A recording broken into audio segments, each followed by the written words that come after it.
ലോകത്തെ ഏറ്റവും അപകടകരമായ കാരുണ്യ പ്രവർത്തനം നടക്കുന്ന ഇടമാണ് ഗാസ. യുദ്ധം തുടങ്ങിയ ശേഷം 400-ലേറെ കാരുണ്യ പ്രവർത്തകരാണ് കൊല്ലപ്പെട്ടത്. 1945-ൽ ഐക്യരാഷ്ട്ര സംഘടന നിലവിൽ വന്ന ശേഷം ഇത്രയും കാരുണ്യ പ്രവർത്തകർ കൊല്ലപ്പെട്ട മറ്റൊരു സംഭവവും ഇല്ല.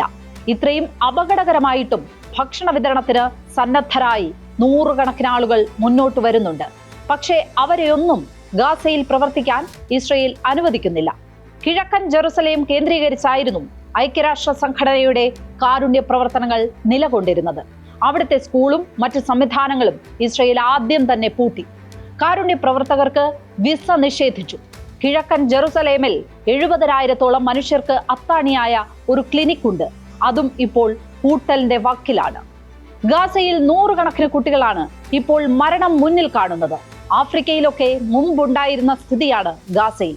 ഇവിടെ നല്ല നിലയിൽ ജീവിച്ചിരുന്നവരാണ് കൊടും പട്ടിണിയിലായത്.